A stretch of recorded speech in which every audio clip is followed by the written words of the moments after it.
semua belum mengenal Ibu ya. Ya, kemarin sudah perkenalan namun hanya perkenalan di grup. Ya, izinkan Ibu memperkenalkan diri terlebih dahulu ya. Ya, nama Ibu yaitu Ia Natul Maula atau bisa dipanggil dengan Bu Ia. Di sini Ibu sebagai mahasiswa PPL yang akan membantu proses kegiatan belajar mengajar kalian pada mata pelajaran PAI selama 2 bulan ke depan. Semoga kegiatan ini bisa diberi kelancaran ya. Sebelum memulai pada pembelajaran pada pagi hari ini, alangkah baiknya kita membaca doa terlebih dahulu ya, dengan membaca basmalah bersama-sama. Bismillahirrahmanirrahim. Ya, materi pada pagi hari ini yaitu tentang bab 14, yaitu tentang hidup sehat dengan makanan dan minuman halal dan juga bergizi. Ya, sebelum Ibu menyampaikan materinya, Ibu akan menyampaikan tujuan pada pembelajaran pada pagi hari ini dulu ya. Sebelum kita memasuki materi pada bab 14 kali ini, alangkah baiknya Ibu memaparkan terlebih dahulu tujuan pembelajaran yang akan kita capai pada pembelajaran pada pagi hari ini. Yang pertama yaitu siswa mampu menjelaskan makna makanan dan minuman halal dan juga bergizi. Yang kedua yaitu siswa mampu memahami makna Quran surat An-Nahl ayat 114 yang dimana di situ terkandung bahwa mengenai hukum tentang makanan dan minuman halal dan juga bergizi. Lalu yang terakhir yaitu yang ketiga yaitu siswa mampu mengidentifikasi pesan yang terkandung dalam Quran surat An-Nahl ayat 114 tersebut. Ya, seperti itu ya. Langsung saja kita masuk kepada materi pada bab 14. Ya, Ibu akan memulai ya materi pada pagi hari ini yang berjudul hidup sehat dengan makanan dan minuman yang halal serta bergizi. Ibu akan tampilkan slide di sini ya. Nanti kita akan belajar bersama-sama. Yang pertama yaitu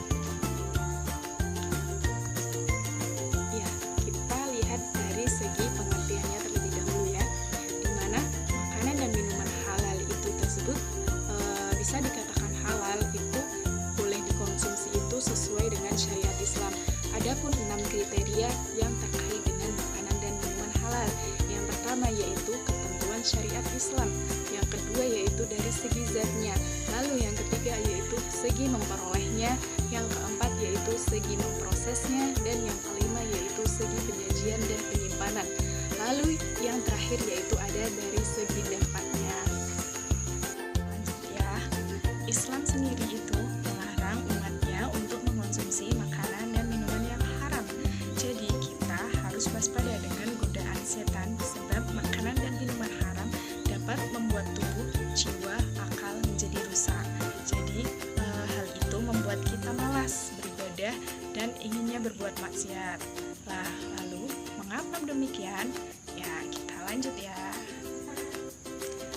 Itu semua karena bahan makanan tersebut itu menjadi sumber energi bagi tubuh kita. Jika sumber energinya baik, maka dapat berakibat baik. Sebaliknya, jika sumber energinya buruk, maka juga berakibat buruk. Kalian perlu tahu bahwa setan senantiasa menggoda manusia agar ingkar kepada Allah Subhanahu wa Ta'ala. Ya, mari kita baca Quran surat An-Nahl ayat 114 ya. Quran surat An-Nahl ayat 114 ini sendiri itu dimana memuat hukum tentang makanan dan minuman yang halal. Ya, kita baca bersama-sama ya. A'udzu billahi minasyaitonir rajim. Bismillahirrahmanirrahim. Fakulu mimma razaqakumullahu halalan thayyiban washkuru ni'matallahi in kuntum iyyahu ta'budun. Yang artinya, maka makanlah yang halal bagi baik dari rezeki yang diberikan Allah kepadamu, dan syukurilah nikmat Allah jika kamu hanya menyembah kepadanya. Ya, sekarang kita akan belajar mengenai pesan yang terkandung dalam Quran surat An-Nahl ayat 114. Ya, di sini Ibu sudah membuat poin-poin ya mengenai pesan-pesan yang terkandung dalam surat An-Nahl ayat 114.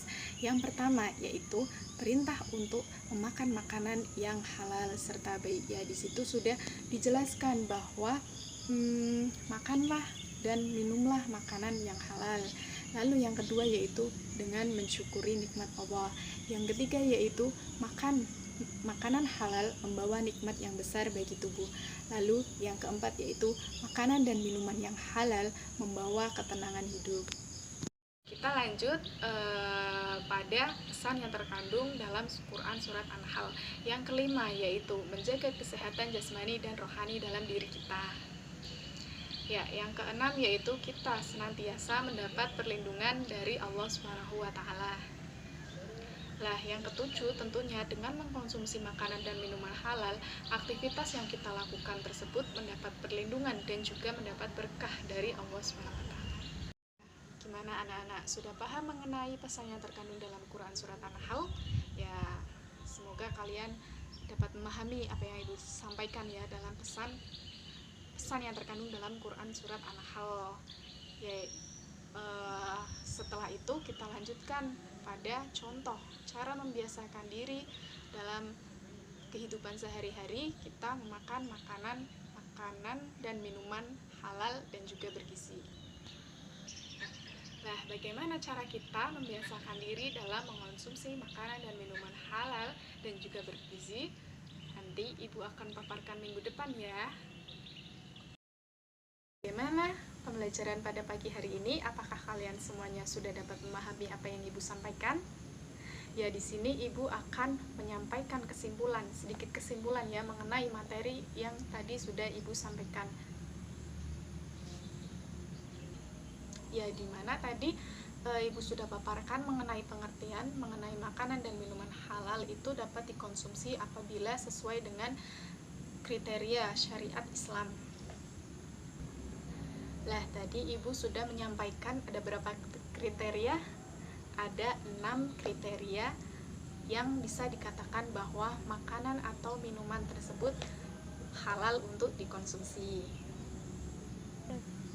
Dan juga tadi Ibu sudah jelaskan dan bacakan ada Quran Surat An-Nahl ayat 114 yang menjelaskan mengenai ketentuan makanan dan minuman halal dan juga bergizi.